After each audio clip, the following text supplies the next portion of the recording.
যুগের জোয়ার স্রোতে ডিজিটাল নৌকার পাল তুলে ইনফ্রাস্ট্রাকচার রেডি বাংলাদেশ।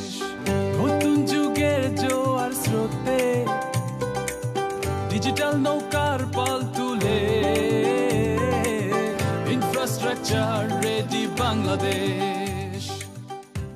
সবাইকে স্বাগত জানাই উদ্ভাবনী বাংলাদেশ এই অনুষ্ঠানে। আপনাদের সাথে আছি আমি নবনীতা চৌধুরী। আজ আমরা কথা বলবো এসডিজি ট্র্যাকার নিয়ে। এসডিজি ট্র্যাকার উন্নয়নের প্রতিচ্ছবি, এই শিরোনামে আলোচনা করতে চাই।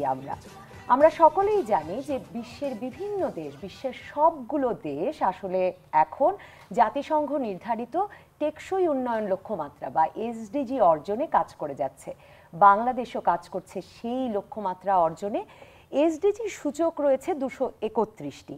এই 231টি উন্নয়ন সূচকের ক্ষেত্রে কোনটিতে কেমন কাজ হচ্ছে, কি ধরনের উন্নয়ন কাজ হচ্ছে, তা টেকসই হচ্ছে কিনা, সেসব দিকে পর্যবেক্ষণ, সেসব দিক নজরদারিতে রাখতে আসলে এই এসডিজি ট্র্যাকার চালু করা হয়েছে, যাতে পরিসংখ্যানের ভিত্তিতে পর্যবেক্ষণ চালু রাখা যায় এবং সেই পরিসংখ্যানের ভিত্তিতে সিদ্ধান্ত নেওয়া যায় যে কোন কাজগুলো ঠিক গতিতে এগুচ্ছে টেকসই উন্নয়ন লক্ষ্যমাত্রা অর্জনে, আর কোন কাজগুলো ঠিক গতিতে এগুচ্ছে না। 2017 সালে জাতিসংঘের সাধারণ পরিষদের 72তম অধিবেশনে মাননীয় প্রধানমন্ত্রী শেখ হাসিনা এই এসডিজি ট্র্যাকারটি উদ্বোধন করেন। প্রধানমন্ত্রী কার্যালয়ের সার্বিক তত্ত্বাবধানে এবং বাংলাদেশ পরিসংখ্যান ব্যুরো বিবিএস, সাধারণ অর্থনীতি বিভাগ এবং ইউএনডিপি বাংলাদেশের সহযোগিতায় অ্যাসপায়ার টু ইনোভেট অর্থাৎ A2I প্রোগ্রাম এই এসডিজি ট্র্যাকারটি তৈরি করেছিল এবং বর্তমানে A2I প্রোগ্রামই এই এসডিজি ট্র্যাকারের সার্বিক কারিগরি সহায়তা প্রদান করে আসছে। আজকের আলোচনায় আমরা বিশেষভাবে জানতে চাই যে কি করে আমরা কেমন করছি এসডিজি লক্ষ্যমাত্রা অর্জনে এবং এসডিজি ট্র্যাকার কি ভূমিকা রাখছে। আমাদের সঙ্গে আছেন এসডিজি বিষয়ক মাননীয় মুখ্য সমন্বয়ক জনাব জুয়েনা আজিজ, সঙ্গে আছেন ইউএনডিপি বাংলাদেশের আবাসিক প্রতিনিধি জনাব সুদীপ্ত মুখার্জি। আপনাদের দুজনকেই স্বাগত জানাই। জনাব জুয়েনা আজিজ, আপনাকে দিয়েই শুরু করতে চাই যে এই যে এসডিজি ট্র্যাকারটি কি করে আসলে এসডিজি সূচক সমূহের লক্ষ্যমাত্রা অর্জন এবং ভবিষ্যৎ করণীয় নির্ধারণে ভূমিকা রাখছে। এই যে আমরা বলছি এসডিজি ট্র্যাকার হচ্ছে উন্নয়নের প্রতিচ্ছবি, কেন তেমনটা মনে করবার কারণ আছে? ধন্যবাদ নবনীতা। আসলে আপনি যথার্থই বলেছেন, কারণ 2015 সনের 25শে সেপ্টেম্বর জাতিসংঘের সবচাইতে অন্তর্ভুক্তিমূলক অর্থাৎ বিশ্বের সবচাইতে বেশি অংশীজনের মতামত নিয়ে কিন্তু এসডিজিটা ফাইনাল করা হয় এবং এসডিজিতে কিন্তু ধনী এবং দরিদ্র মানে প্রত্যেকটা দেশেরই অংশগ্রহণ এখানে আছে। যেমন আমরা সবাই জানি যে এর আগে একটা এমডিজি ছিল, তো এমডিজিতে সেখানে ছিল যে শুধু যারা এলডিসি অথবা যারা গ্র্যাজুয়েট হয় না উন্নয়নশীল এই দেশটা তাদের লক্ষ্যমাত্রা ছিল, কিন্তু এখানে উন্নত অনুন্নত সকলে মানে অন্তর্ভুক্ত আছে এবং প্রত্যেককে, এবং এটা হলো যে এই তিনটি মূল নীতির উপর ভিত্তি করে এটি চূড়ান্ত করা ছিল।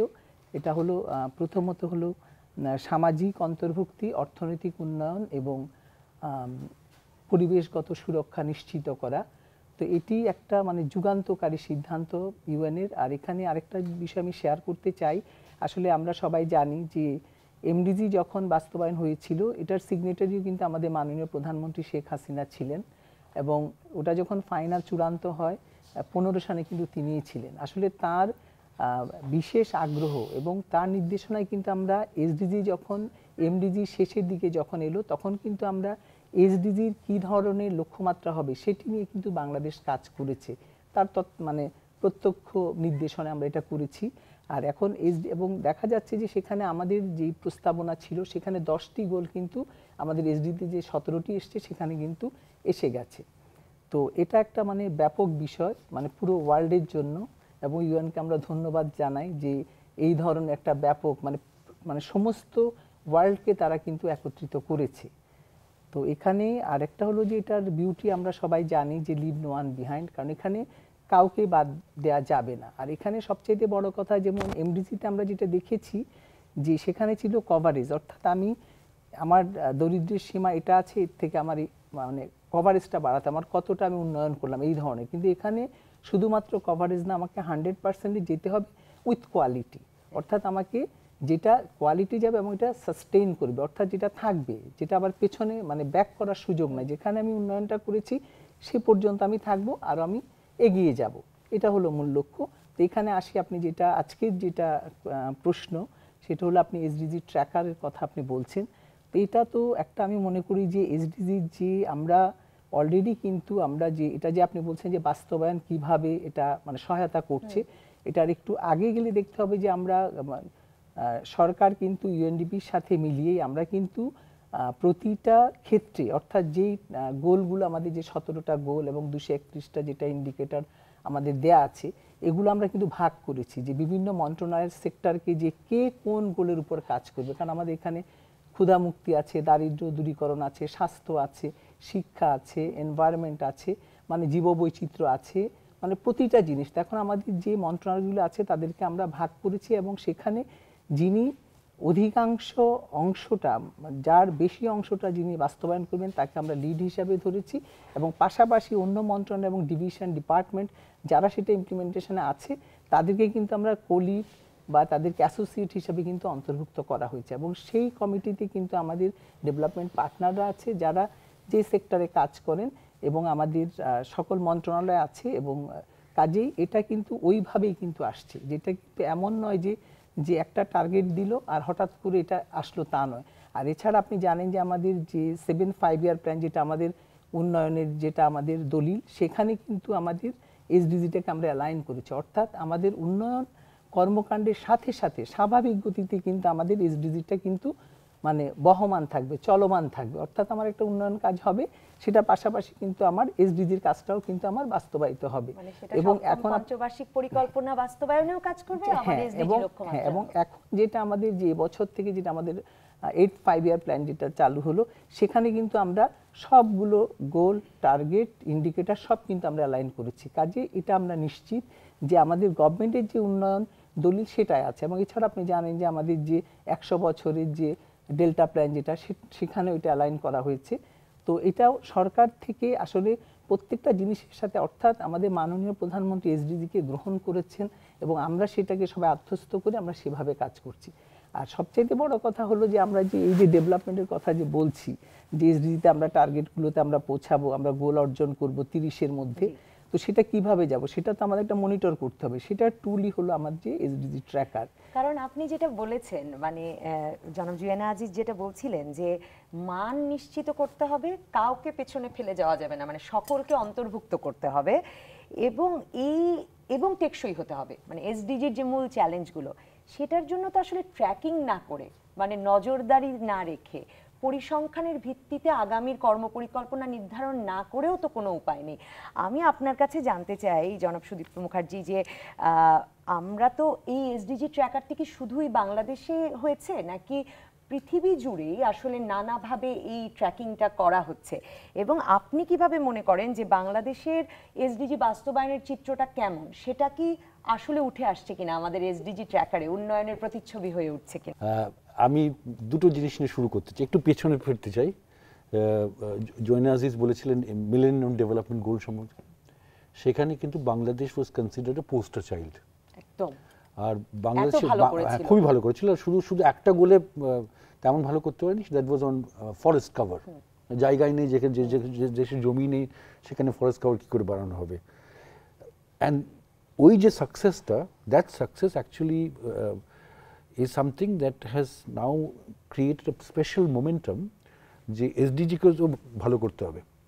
এবং ওই মোমেন্টামের কারণে আমার তো মনে হয় যে মানে বিশ্বের, উনি বলেছেন যে 192টা দেশেই এটা চলমান এসডিজি পরিকল্পনা, তার মধ্যে কিন্তু Bangladesh is fairly well ahead অনেক ব্যাপারে। এক তো হচ্ছে যে ওটা সব ইন্টিগ্রেট করা হয়ে গেছে in the 5 year plans. In fact interestingly timing ওয়াইজও অষ্টম আর নবম পরিকল্পনায়, পঞ্চবার্ষিকের পরিকল্পনার মধ্যে আমাদের এসডিজি আমরা পেয়ে যাব। তো এখানে আমরা যেটা দেখেছি যে এখানে আমাদের যে 231টা যেটা ইন্ডিকেটার্স আছে, সেই ইন্ডিকেটার্সের মধ্যে মানে আমরা যদি if we take it from a relative sense, মানে র্যাঙ্কিং কি বাংলাদেশের, আর if you take it in a absolute sense যে ইমপ্রুভ করেছে কিনা, তো আমি 2016 থেকে যদি দেখি 2020-এ কিন্তু বোথ রিলেটিভলি অ্যান্ড অ্যাবসলিউট সেন্সে বাংলাদেশ ইমপ্রুভ করেছে।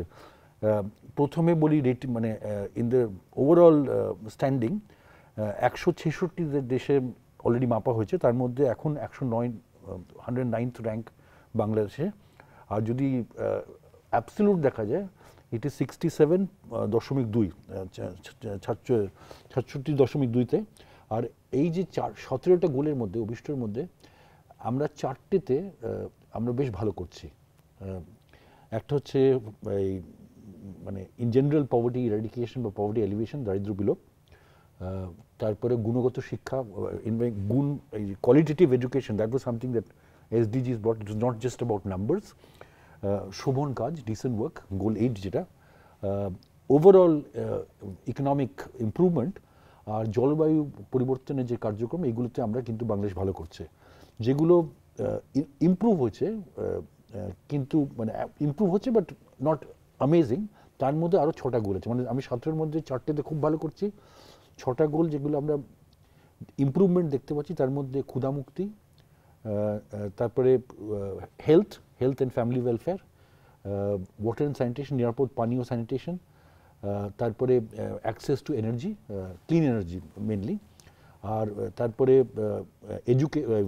ইন্ডাস্ট্রি অর ইমপ্রুভড ইন্ডাস্ট্রি, আর এইগুলো আর human settlements, decent cities, human settlements, goal 11 যেটা, এটা তো ইমপ্রুভ করছে।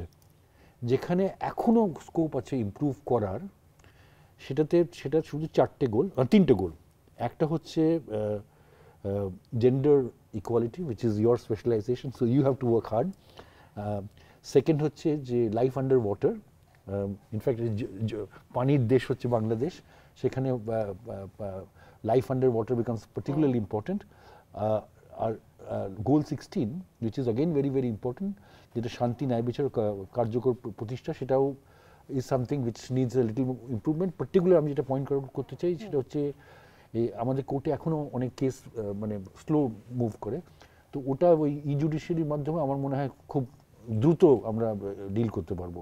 জনাব জুয়াইনা আজিজ, আপনার কাছে যাই এবার, যে এই যেই বিষয়গুলোতে আমরা তেমন ভালো করিনি বলে বলছেন সুদীপ্ত মুখার্জি, সেগুলো তো আসলে খুব কঠিনও মনে হচ্ছে। মানে আমরা যেমন নারী শিক্ষায়, যে কারণে আমরা এমডিজিতে খুব ভালো করেছিলাম, মানে যে নারী পুরুষের সমতা অর্জনের ক্ষেত্রে অন্য অনেক ক্ষেত্রে মানে টেকসই যখন বলা হচ্ছে, মানে নিরাপত্তা নিশ্চিত করা, গণপরিবহনে বলুন, রাস্তায় বলুন, পাবলিক প্লেসে বলুন, কাজের ক্ষেত্রে সমতা নিশ্চিত করা, সেগুলোতে তো অনেক বাধা মনে হচ্ছে, মানে এটা পেরোনো কঠিন মনে হচ্ছে। বা ধরুন জলজ জীবের জীবন রক্ষার ক্ষেত্রের কথা বলছেন, মানে প্রতিবেশ রক্ষার ক্ষেত্রে বাংলাদেশে চ্যালেঞ্জটা নানা কারণেই অনেক বেশি।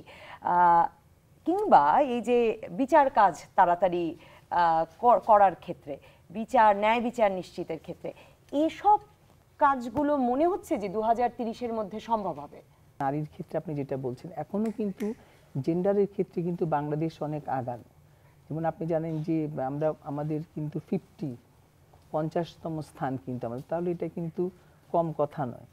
আর আরেকটা বিষয় হলো যে যেমন আপনি যেটা বলছেন যে ইদানিং যে ধরনের দেখা যাচ্ছে যে অনেক সময় নারীর যে নির্যাতন বা এগুলো, আপনি দেখেন যে এটা আপনি দেখতে হবে যে স্ট্রং ইনস্টিটিউশন যেটা, জাস্টিস যেটা, সেটা হলো যে আপনার দেখতে হবে যে কোনো একটা ঘটনা অকারেন্স ঘটে গেলে যে সেটার কি বিচার হয় কিনা, দ্রুত কি সেটা কার্যকর হয় কিনা, সেটার উপরে কিন্তু ডিপেন্ড করে ন্যায় বিচার। অর্থাৎ একটা দেখেন এখানে হতে পারে, কারণ ভালো মানুষ যেমন আছে সমাজে কিন্তু খারাপ মানুষও আছে, তো কাজে এটা হতে পারে। এখন সেটা দেখতে হবে যে গভর্নমেন্ট কতটা কমিটেড, গভর্নমেন্টের কতটা ইচ্ছা যে সেটা দমন করা এবং সেটার সাথে সাথে সেটাকে রেসপন্স করা এবং শাস্তি প্রদান করা। তো আপনি দেখবেন যে রিসেন্টলি যখনই আমাদের এখানে আপনি দেখেন যে যেটা রেপ কেস যেটা বেড়ে গেল বা না, তখন কিন্তু দেখেন গভর্নমেন্ট কিন্তু সাথে সাথে খুব শর্ট টাইমে কিন্তু আপনি দেখেন ডেথ সেন্টেন্স নিয়ে কিন্তু আইন করেছে। তো কাজে আপনার যে দুষ্টের দমন যেটা অপরাধীকে কিন্তু কঠিন সাজার মাধ্যমে কিন্তু নিয়ন্ত্রণ করা যায়। এই প্রসঙ্গে আমি একটু পিছনে যেতে চাই। সেটা হলো যে আপনারা জানেন যে ধরেন আরও 70s-এর শেষ 80s-এর দশকে বা 90s-এর প্রথম ভাগে আমরা দেখেছি যে তখন অনেক কিন্তু অ্যাসিড থ্রোয়িংয়ের একটা ঘটনা ঘটতো, যে মেয়েদের উপরে অ্যাসিড থ্রো করা হতো। তখন কিন্তু আপনি দেখবেন যে যখনই এটা ডেথ সেন্টেন্স যখন ইম্পোজ করা হয় তখন এখন আপনি কিন্তু খুব একটা কিন্তু আমরা এটা শুনি না। তা আমাদের বিশ্বাস যে যেহেতু গভর্নমেন্টের সদিচ্ছায় এবং আইনগতভাবে যে নারীদের পক্ষেই কিন্তু গভর্নমেন্ট আপনি দেখেন যে, তো কাজে আমার মনে হয় এটিও কঠোর আইন প্রয়োগের মাধ্যমে কিন্তু যাবে, আমি কিন্তু আশাবাদী। বাংলাদেশ সরকার কোন বিষয়গুলোকে মনে করছে যে বিশেষ চ্যালেঞ্জ? 17টা গোলের মধ্যে আসলে আপনি জানেন, এর আগে আমি বলেছি যে এমডিজিতে আপনি দেখেন যে যখন দেয়া হয়েছিল তখন কিন্তু ওটাও খুব চ্যালেঞ্জ মনে হয়েছিল, কিন্তু যখন শেষ পর্যায়ে আসলো তখন দেখা গেল যে আপনি দেখেন স্পেশালি আমাদের যে 2010 থেকে 15 এর মধ্যে কিন্তু আমাদের ব্যাপক কাজ হয়েছে এবং আমরা কিন্তু সেটা ওভারকাম করতে পেরেছি। আমি এই মুহূর্তে যেমন কোভিডের কারণে আপনি যদি চ্যালেঞ্জ বলেন সেটা আমি বলবো যে কোভিডের কারণে হয়তো আমাদের কিছুটা মানে একটু আমরা থমকে গেছি, এটা শুধু আমাদের বাংলাদেশ না, এটা পুরো ওয়ার্ল্ডে, এইটা আমাদের চ্যালেঞ্জ। এছাড়া আমি মনে করি না যে 17টি গোলের মধ্যে যে কোনোটা অর্জনে বাংলাদেশের সামনে ওই ধরনের কোনো চ্যালেঞ্জ। কাজে আমি মনে করি যে এটা আমরা পারবো, যেহেতু আমাদের নেতৃত্ব আছে, আমাদের দৃঢ় নেতৃত্ব আছে, কাজে আমি আশাবাদী। 2030-এর মধ্যে তো বাস্তবায়ন করতে হবে এবং তার জন্য এখন আপনি কি মনে করেন যে সরকার এবং উন্নয়ন সহযোগীদের কোন দিকগুলোতে বিশেষভাবে নজর দেওয়া উচিত? আমাদের ওই মেজার করার যেটা প্রয়োজন, যে প্রোগ্রেস হচ্ছে কি হচ্ছে না সেটার উপর নজর দেওয়া শুরু হয়ে গেছে, and that is I think it's very fundamental. কারণ আমি যদি জানি আমরা কোথায় আছি, কোথায় পৌঁছলাম, ঠিক পৌঁছচ্ছি না, তার উপর ডিপেন্ড করে যে আমরা নেক্সট প্রোগ্রাম কী করবো। So in that sense the work has started. That is the critical piece of the work in my view, and that is where the whole idea of an app or the SDG tracker comes in. তো একটা যেটা করা হয়েছে যে প্রথমে তো উনি যেটা বললেন যে সপ্তম পঞ্চবার্ষিক প্ল্যানের সঙ্গে অ্যালাইনমেন্ট করানোর চেষ্টা করা হয়েছিল। It was already aligned by about 70% plus, বাকি 30%ও 8th plan is completely aligned. And তার ফলে হয়েছে কি, আর যেটা করা হয়েছে যে উনি বললেন যেটা, যে প্রতিটা ইন্ডিকেটরের একটা লিড মিনিস্ট্রি বা লিড ডিপার্টমেন্ট আর যারা সাপোর্ট ডিপার্টমেন্টস, এদের সব আইডেন্টিফাই করা হয়ে গেছে। So responsibilities have been given. Now baseline data is being collected, and that's again there is a very detailed monitoring and implementation framework. She leads on the whole work. আর সেখানে baseline data collect করা হচ্ছে, আর আমরা already target 2025-এ কোথায় পৌঁছানো উচিত, which is very important, কারণ 2026-এ আমাদের LDC graduation আছে, সেটা 2025-এ কোথায় পৌঁছবো, আর 2030-এ তো আমরা টার্গেট অলরেডি আমাদের আছে। আর তার সঙ্গে এই যে ট্র্যাকিং যে করা হবে, এই ট্র্যাকিংয়ের মাধ্যমে আমরা কিন্তু মানে we will be able to see whether we are on track or not. আমার তো মনে হয় যে এখন যদি যেটা মানে দুটো জিনিস করতে হবে আমার মতে, আমাদের যে উনিও বললেন সেটা, যে আমরা যে কিছু থমকে গেছি সেখানে মানে যত দ্রুত আমরা ওটাই মানে হার্ডওয়ার্ক দিয়ে হোক, যা হোক করে হোক, আমরা ওই মেকআপ করতে হবে যেখানে পিছিয়ে গেছি, কিছুটাকে পিছিয়ে গেছি, শুধু আমরা না, সারা বিশ্বে পিছিয়ে গেছে। এই পরিসংখ্যান জোগাড় করাটা মানে এটা তো একটা দক্ষযোগ্য, মানে বিরাট ব্যাপার। মানে এই আপনি বলছিলেন যে নেতৃত্ব প্রদানকারী মন্ত্রণালয় চিহ্নিত করা হয়েছে এক একটি ইন্ডিকেটরের ক্ষেত্রে, কিন্তু এই যে বিপুল পরিমাণ তথ্য সংগ্রহ করা এবং সেই তথ্যগুলো একটি ডেটাবেজে এনে এসডিজি ট্র্যাকার তাকে চালু রাখা, এটা কি কঠিন হচ্ছে কিনা? মানে এই তথ্য পরিসংখ্যান সংগ্রহ করাটা এবং সেগুলো ব্যবহার করাটা একটা সমস্যা হচ্ছে কিনা? এটা আসলে ইনিশিয়াল স্টেজে আমরা দেখেছি যে অনেক সময় আমাদের বাস্তবে হয়তো একটা কাজ কিন্তু হয়ে গেছে বা একটা টার্গেট আমরা কিন্তু ফুলফিল করেছি, কিন্তু দেখা যাচ্ছে যে আমাদের তথ্য নেই। আমরা গভর্নমেন্ট থেকে একটা আমরা রিপোর্ট দিয়ে দিলাম যে আমরা হ্যাঁ এটাতে আমরা এত ভালো, এটা তা কিন্তু নয়। এটা কিন্তু একেবারে মানে ইন্ডিপেন্ডেন্ট অর্গানাইজেশন দিয়ে কিন্তু ইউএন এটাকে মূল্যায়ন করে। তো কাজে এখানে এই ডাটাটা কিন্তু 100% মানে একদম আন্তর্জাতিক মানের হতে হবে। তো এই জন্য আমাদের এখানে আপনি যেটা বললেন যে এসডিজি ট্র্যাকার আমরা করেছি, আর বিবিএস কিন্তু মানে প্রথাগতভাবেই সবসময় বিবিএস কিন্তু যে কোনো বিষয় কিন্তু আপনারা জানেন যে ডাটাগুলো কিন্তু ওনারা সংরক্ষণ করেন, এবং বিবিএস এর ডাটা কিন্তু সবসময় কিন্তু এটা ইন্টারন্যাশনাল স্ট্যান্ডার্ড এবং এটা সর্বত্রই কিন্তু গৃহীত হয়। তো এখানে এসডিজি ট্র্যাকারটা হওয়ার ফলে এটা হয়েছে যেমন আমরা এখন কিন্তু যে ফোকাল পয়েন্ট, যেটা প্রথম হলো মন্ত্রণালয়কে দায়িত্ব দেওয়া, তারপর মন্ত্রণালয় কিন্তু তার কর্মকর্তাদের দায়িত্ব দিয়েছে কে কোন বিষয়ে তথ্য নিবে এবং সেটা দেখবে, এবং একজন কিন্তু তথ্য সংগ্রহকারী আনেন, আরেকজন কর্মকর্তা কিন্তু অ্যাসাইন করা আছে, তিনি অ্যাপ্রুভ করেন, তারপরে এটা বিবিএসে যায়। এরপরেও যদি কোনো ডাটা নিয়ে কোনো সন্দেহ হয় বা কোনো যদি মনে করে যে না এখানে হয়তো কিছুটা বিভ্রান্তি থাকতে পারে, তখন কিন্তু আবার আপনার যে আমাদের পরিসংখ্যান সচিবের নেতৃত্বে একটা বড় কমিটি আছে, সেই কমিটি তখন ভ্যালিডেট করে যে ডাটাটা সঠিক কি সঠিক না, এবং এই ডাটা যায় এবং এটাই কিন্তু ইউএনএ যায়, তারপর এটা মূল্যায়ন হয়। আর এখানে আরেকটা এসডিজি ট্র্যাকারের আরেকটা জিনিস যেটা আপনি বলছেন যে ব্যাপক কর্মযোগ্য, সেটা হলো রিসেন্টলি আমাদের কিন্তু আমরা মাই কনস্টিটিউয়েন্সি এসডিজি ট্র্যাকারের মধ্যে একটা অ্যাপস কিন্তু আমরা লঞ্চ করেছি, সেটা ইউএনডিপি আমাদের সাথে ছিল। তো সেখানে কিন্তু একজন আমাদের মাননীয় সাংসদ তিনি তার এলাকায় প্রত্যেকটা কি ডেভেলপমেন্ট কাজ হচ্ছে তিনি কিন্তু তার অ্যাপসের মাধ্যমে দেখতে পারবেন যে কতটা ডেভেলপমেন্ট প্রজেক্ট বাস্তবায়ন হচ্ছে, এবং তিনি ওখানে কিন্তু তিনি যে আমাদের জাতীয় যে গড় যেটা উন্নয়নে সেটা উনি দেখতে পারবেন, এবং উনি ওনার নিয়ারেস্ট যে কনস্টিটিউয়েন্সি সেটার অবস্থান কি সেটাও দেখতে পারবেন, এবং তখন কিন্তু সত্যিকার অর্থে তিনি তার এলাকার জন্য কোন উন্নয়নটা দরকার পিছিয়ে না পড়ার জন্য সেটার উপরেই কিন্তু তিনি, কারণ তিনি হলেন অ্যাডভাইজার, তার এলাকার জন্য মানুষের দেখভাল উন্নয়ন দেখার জন্য কিন্তু তিনি তার পরামর্শ যে তার কনস্টিটিউয়েন্সি কাজে তিনি দেখে সেইভাবে কিন্তু বিভিন্ন মন্ত্রণালয়ে তিনি অ্যাপ্রোচ করবেন। কাজেই এটা আমি মনে করি যে আমাদের যে এসডিজি ট্র্যাকারটা এবং ডাটা, এখানে আসলে কোনো ধরনের কিন্তু মানে সুযোগ নেই, যেখানে কোনো ধরনের যে মানে কোনো কিছু বাদ দেওয়ার বা স্কিপ করার কিন্তু সুযোগ নেই। এটা কিন্তু একদম 100% আমি মনে করি যে ইন্টারন্যাশনাল স্ট্যান্ডার্ডে এটা আমরা সংরক্ষণ করি, মনিটর। আমরা আলোচনা শেষ করব স্বচ্ছতার প্রসঙ্গ যদি বলি, এমপিরা আমাদের মাননীয় সংসদ সদস্যরা দেখতে পান তার এলাকায় কি কাজ চলছে, কোথায় আরো বেশি কাজ করতে হবে, কোথায় ভালো চলছে। অন্যদিকে আমরা জনগণও তো দেখতে পাই, মানে জনগণও আসলে এসডিজি ট্র্যাকারে মানে এটাও তো একেবারে সকলের জন্য, মানে তার মানে পরিসংখ্যান তথ্য এগুলো সকলের জন্য উন্মুক্ত হয়ে গেল এর মাধ্যমে। এটা তো একটা বিরাট মানে বৈপ্লবিক ব্যাপারই আমি বলবো। Bangladesh is the first country to have a tracker. They have similar approaches in some other countries. আর আমরা কিন্তু এই A2 এর মাধ্যমে কিন্তু এই ট্র্যাকারটাকে কিন্তু we are making it to a global public good. মানে we are trying to help other countries also adopt a similar practice. মানে এসডিজি ট্র্যাকারটা এখন অন্যরাও গ্রহণ করার চেষ্টা করছে। হ্যাঁ, অন্যরাও গ্রহণ করার চেষ্টা করছে। That's number one.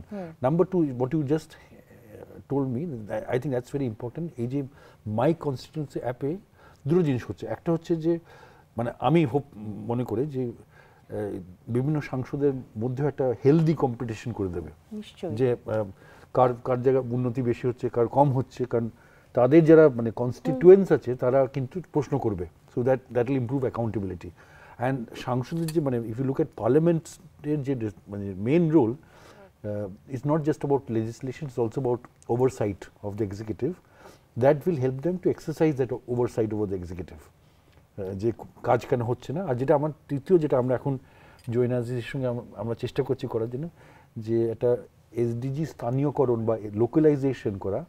আমি যদি জানি যে আমার কোথায় পিছিয়ে আছি, কোথায় মানে আরও কাজ করার প্রয়োজন, তো সেই কাজগুলো আমরা ওই লোকাল লেভেলে লোকাল ডেটা দিয়ে আমরা মানে we will try to see that ওই যে যাতে কেউ পিছিয়ে পড়ে না যায়, সবাইকে নিয়ে আগে যায়। এবং এসডিজি ট্র্যাকার তো সেটাও আসলে চিহ্নিত করতে সাহায্য করবে একদম। এই এসডিজি ট্র্যাকার বিষয়ে, এসডিজি গোল বিষয়ে আপনার কাছে শেষ মন্তব্য শুনে আজকের আলোচনা শেষ করব। সেটা হলো আসলে এসডিজিটাকে আমরা গোলগুলো 2030-এর মধ্যে অর্জন করার জন্য সার্বিকভাবে আসলে আমাদের যে কারিগরি যেটা প্রয়োজন সেইটা কিন্তু আমাদের এসডিজি ট্র্যাকারের মাধ্যমে হচ্ছে। আর আমি তো অলরেডি বলেছি যে বিভিন্ন মন্ত্রণালয়কে আমরা দায়িত্ব দিয়েছি। আর সবচেয়ে বড় কথা, এই ট্র্যাকারটা কিন্তু ইন্টারন্যাশনাল কিন্তু দেখতে পারে, শুধু যে আমাদের দেশীয় মানুষ দেখছে তা না, বাইরের মানুষও কিন্তু যারা আমাদেরকে মূল্যায়ন করেন তারাও এটা দেখতে পারেন। তো এটা আমি আশাবাদী, কারণ যেহেতু আমরা জানছি যে ডে টু ডে আমরা জানছি যে আমাদের কোথায় পিছিয়ে আছে, কোথায় এক্সট্রা এফার্ট দরকার, সেটা আমরা করতে পারবো। আর এখানে সবচেয়ে বড় কথা দেখেন, আমাদের মাননীয় প্রধানমন্ত্রী কিন্তু 2041 সনে আমাদের উন্নত বিশ্বের উনি দিয়েছেন যে উনি দেখতে চান, এবং কাজেই তার মাঝখানে কিন্তু 2030, কাজে এর মধ্যে আমরা কিন্তু এসডিজিটা অর্জন করবই, এতে কোনো সন্দেহ নেই। আর এর মধ্যে কিন্তু আপনারা জানেন যে আমরা অলরেডি উন্নয়নশীল দেশের কাতারেও আমরা চলে আসছি, আমরা রিকমেন্ডেড হয়েছি এবং 24 থেকে এটা কার্যকরী হবে। তো কাজে আমি আশাবাদী, যেহেতু আমরা 41-এ উন্নত দেশে আমরা যাব, আমরা সবাই আশাবাদী আমাদের মাননীয় প্রধানমন্ত্রী সেই কমিটমেন্ট আমরা সবাই সেই লক্ষ্যে কাজ করছি এবং এর মাঝখানে আমাদের 2030-এর সেই পথ পরিক্রমায় এসডিজিগুলো আমরা অবশ্যই ভালোভাবে অর্জন করব। অসংখ্য ধন্যবাদ জনাব জুয়েনা আজিজ, ধন্যবাদ জনাব সুদীপ্ত মুখার্জি, ধন্যবাদ দর্শক যারা এতক্ষণ আমাদের সঙ্গে ছিলেন। আবারও দেখা হবে উদ্ভাবনী বাংলাদেশ এই অনুষ্ঠানে। নতুন যুগের জোয়ার স্রোতে ডিজিটাল নৌকার পাল তুলে ইনফ্রাস্ট্রাকচার রেডি বাংলাদেশ। নতুন যুগের জোয়ার স্রোতে ডিজিটাল নৌকার পাল তুলে ইনফ্রাস্ট্রাকচার রেডি বাংলাদেশ।